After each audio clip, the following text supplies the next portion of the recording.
शिवरात्रि और फाल्गुन की शिवरात्रि, ये दोनों शिवरात्रि भव्यता के रूप में मनाई जाती है।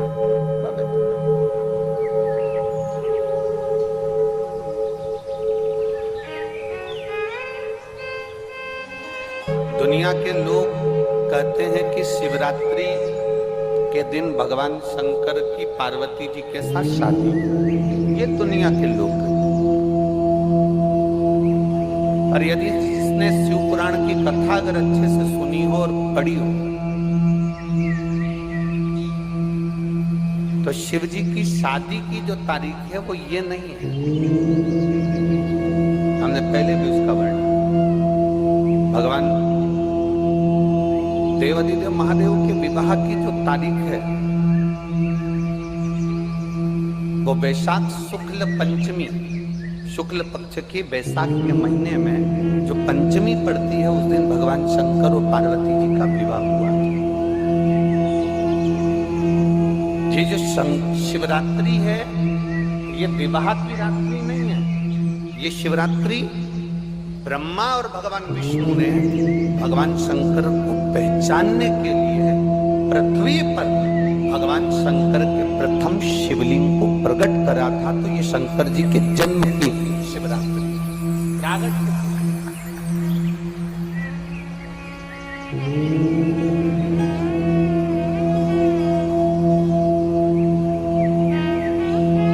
ये शिव जी के प्रागट्य की शिवरात्रि। ये शिवरात्रि जो आएगी माघ की शिवरात्रि, जो मूल शिवरात्रि होती है, जिस दिन शिवरात्रि के दिन भगवान ब्रह्मदेव और भगवान नारायण ने भगवान शंकर को पर्वत को घुमाकर उनके लिंग की आकृति, उनका स्वरूप प्रकट किया। उनका स्वरूप प्रकट किया, उनका जन्म। आपसे कोई पूछे कि शंकर जी का जन्म कब हुआ था, बिल्कुल बेझटक कह सकते हो शिवरात्रि के दिन हैप्पी बर्थडे टू यू। उसमें तुम्हें सोचना नहीं। भ्रम फैलाने वाले बहुत भ्रम फैलाते हैं। और आज इस व्यासपीठ से एक बात और कहना चाहेंगे, जिसको अपने जन्म की तारीख ना मालूम हो, जिसको अपने जन्म दिन ना मालूम हो, वो आप नियम बना लो कि आपका जन्मदिन भी शिवरात्रि के दिन ही हुआ है, पक्का। जब परब्रह्म परमेश्वर स्वयं देवादिदेव महादेव शिवरात्रि के दिन प्रकट हो जाता है, उसका शिवलिंग, उसकी आकृति प्रकट हो जाती है। और ब्रह्मा जी ऊपर जाकर मालूम करते हैं, आकाश में बढ़ते जाते हैं, जाते जाते हैं, तो भी उनको शंकर भगवान के शिवलिंग का छोर नहीं मिलता। भगवान नारायण नीचे की ओर बढ़ते चले जाते हैं, पाताल की ओर, और उनके चरण नहीं मिलते। तब हार जाते हैं कि शंकर को पहचानना कठिन है।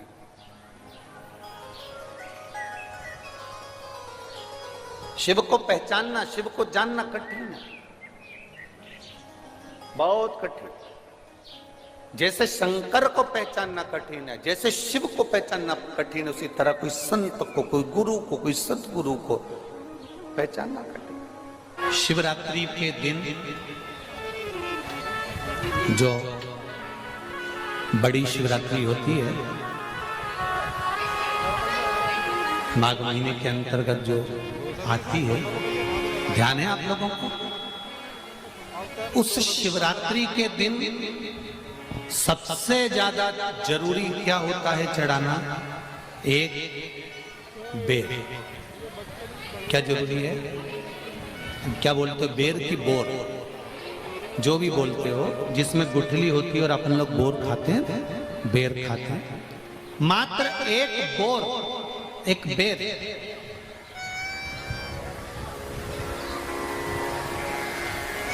महाशिवरात्रि के दिन समर्पित किया जाता है। क्यों करते हैं? कि घर में जितने सदस्य रह रहे हैं उतने सदस्य को जिंदगी में कभी कोई ऐसी बीमारी ना हो और हमारे घर में रहने वाले सदस्य की अकाल मौत ना हो, उसके लिए मात्र एक बेलपत्र की जगह एक बेर भी समर्पित कर देते हैं तो अकाल मृत्यु टल जाती है, अकाल मौत टल जाती है।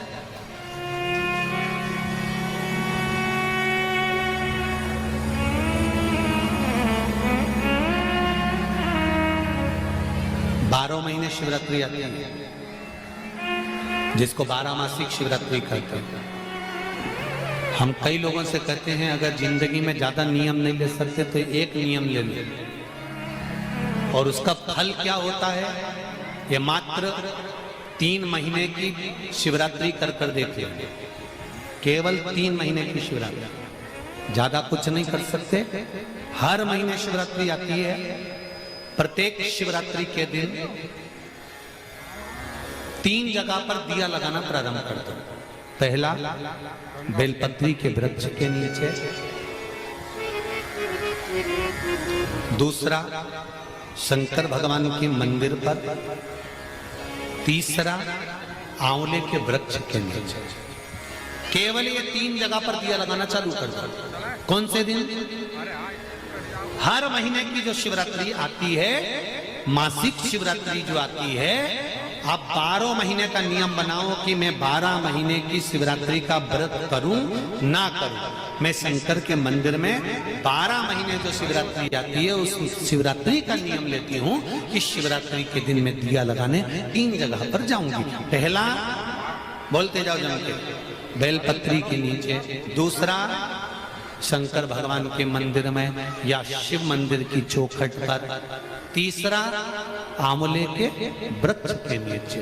ये 3 जगह पर आप प्रणाम कर कर, झोली पसार कर बाबा देवाधिदेव महादेव, माता लक्ष्मी और पार्वती के नाम से दिया लगाना प्रारंभ कर दीजिए। 3 महीने की शिवरात्रि पूरी हो, ये निश्चित है अगला पत्र आपका इस जगह पर मिलेगा कि बाबा ने मेरा ये कार्य किया। शंकर जी को शिवरात्रि पे क्या चढ़ाया जाता है? बेर। कितने बेर चढ़ाते हैं? शंकर जी को शिवरात्रि पर कितने बेर चढ़ते हैं? हर शिवरात्रि का एक। 12 महीने में कितनी शिवरात्रि आती हैं? 12 बेर शिव जी को समर्पित होते हैं शिवरात्रि के दिन। काय के लिए चढ़ाए जाते हैं? एक एक बेर का क्रम है। पहला बेर शंकर जी को जब चढ़ाते हैं तो वो वंश की वृद्धि करता है। दूसरे नंबर का बेर जब चढ़ाते हैं वो संपदा प्रदान करता है। तीसरे नंबर का बेर चढ़ाते हैं वो बच्चों को बुद्धि प्रदान करता है। चौथे नंबर का बेर जब शिव जी को समर्पित करा जाता है शिवरात्रि के दिन, वो घर में से रोग धोक बीमारी को हटाता है। 5वें नंबर का जो बेर शिव जी को समर्पित करा जाता है वो हमको रोगों से मुक्त करता है। 6ठे नंबर का बेर अटके हुए काम को बनाता है। 7वें नंबर का बेर हमारे कोई कार्य नहीं हो रहे उन कार्यों को सफलता की ओर ले जाता है। 8वें नंबर का बेर हमारे घर में कुछ खुशियां लेकर आता है। 9वें नंबर का बेर हमारे घर में वैभव को प्रदान करता है। 10वें नंबर का बेर हमारे घर में संपदा देता है। 11वें नंबर का बेर व्यक्ति को एकादशी के फल के बराबर पुण्य प्रदान करता है। और 12वें नंबर का बेर व्यक्ति के जीवन को सौभाग्यमय बनाता है, नारी को अखंड सौभाग्य प्रदान करता है।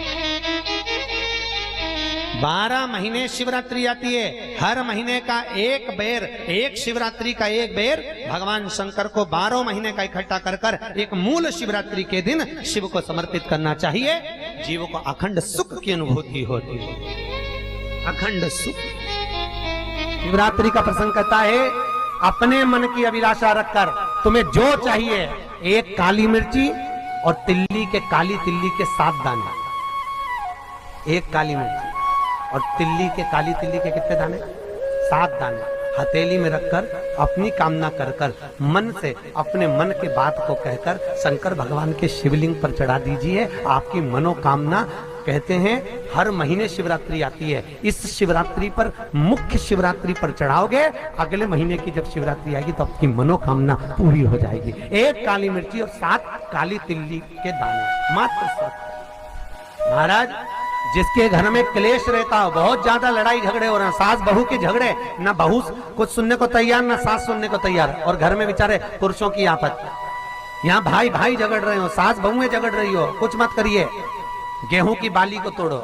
गेहूं की बाली जानते ना, जिसमें आप लोग तो गेहूं की बाली को तोड़ना है, और बाली 7 बाली तोड़कर अपने घर में घुमाकर अपने घर का नाम और गोत्र बोलकर उसको शंकर को समर्पित कर दीजिए। जिंदगी में कभी सास बहू का झगड़ा नहीं होगा हमारा। शिवरात्रि के दिन उसको समर्पित करिए, आपके घर में कभी क्लेश नहीं मच सकता। 12 महीने शिवरात्रि आती है। और शिवरात्रि के दिन रात्रि को 12 बजे शंकर भगवान पर एक धतूरा चढ़ा दो। क्या चढ़ाना है? जम के बोलिए जरा। धतूरा। ये शंकर भगवान को धतूरा चढ़ा दो। 12 बजे रात्रि को शिव जी पे धतूरा चढ़ाओ। आधे घंटे तक धतूरा चढ़े रहने दो और आप श्री शिवाय नमस्तुभ्यम का जाप करो। जिस शंकर जी पे धतूरा चढ़ाए उस मंदिर के बाहर बैठकर कौन सा मंत्र जपना है? श्री शिवाय नमस्तुभ्यम। फिर से बोलो, श्री शिवाय नमस्तुभ्यम। धतूरा चढ़ाकर श्री शिवाय नमस्तुभ्यम का स्मरण करिए।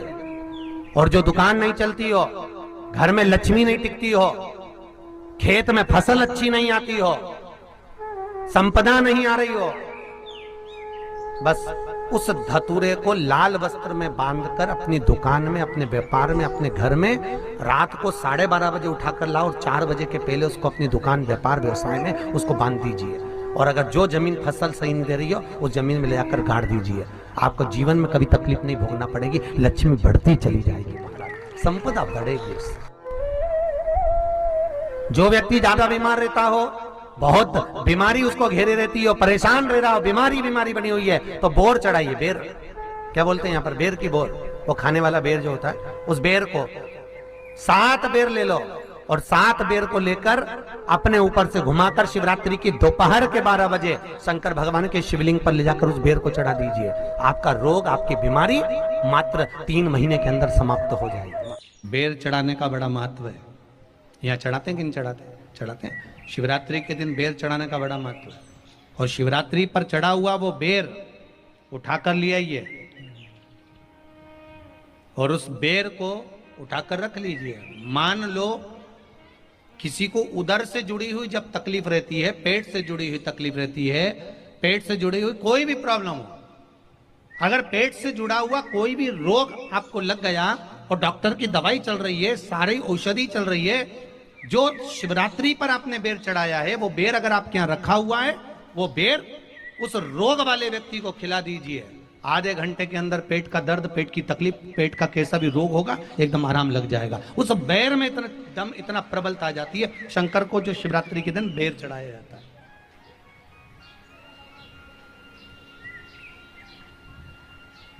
भगवान शिव पर समर्पित हुआ वो बेर का इतना महत्व महाराज।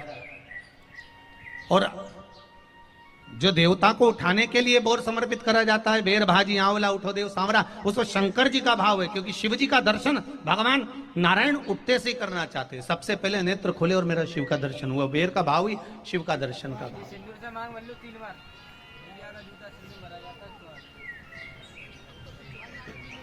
कितनी बड़ी औषधि होगी बेर के अंदर, जरा देखिएगा कि मेरे राम जी शबरी अम्बा के दरवाजे पर पहुंचे। आप लोग भजन में लेते रहते हो, शबरी सवारे रास्ता आएंगे राम जी, मेरा भी धन्य जीवन बनाएंगे राम जी।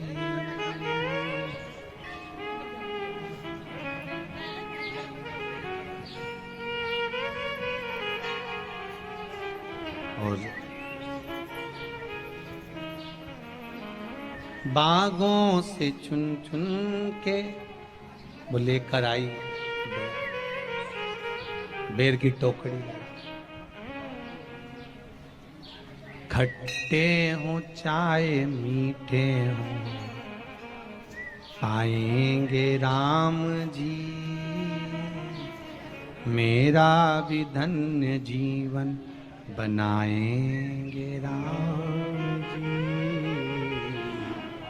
शबरी ने राम जी को बेर दिए, राम जी ने बेर खाया, प्रेम से खाया। याद आया पीछे लक्ष्मण खड़ा है, राम जी ने लक्ष्मण को बेर दिए, ले लक्ष्मण ये बेर खा ले। लक्ष्मण जी ने बेर लिए, लक्ष्मण जी ने बेर को देखा तो वो शबरी अम्बा अपने मुंह से झूठा करके दे रही है।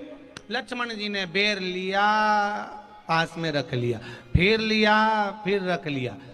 सबरी जी राम जी को बेर दे, राम जी लक्ष्मण जी को बेर दे, लक्ष्मण जी वो बेर लेके पीछे फेंकते जाए, उठाए फेंका, उठाया फेंका, उठाया फेंका। अब कोई लक्ष्मण साधारण है? जब भगवान राम विष्णु हैं, लक्ष्मण शेषनाग हैं, शेषनाग अगर कोई चीज फेंकेगा तो क्या पास में फेंकेगी? उठाया फेंका, कोसों दूर जाकर गिरा। और वो बेर कब काम आया?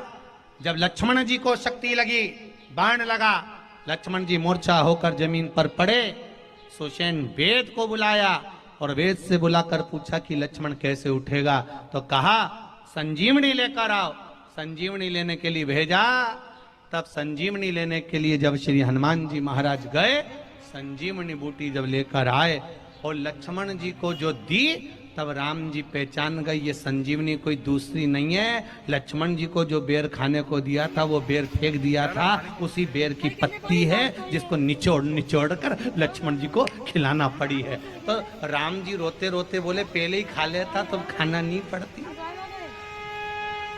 लगे तो मंदिर वो मोबाइल खाया ही। परस तो अंदर जा रहा होगा। हाथ तो मोबाइल पर सब चले जाएंगे।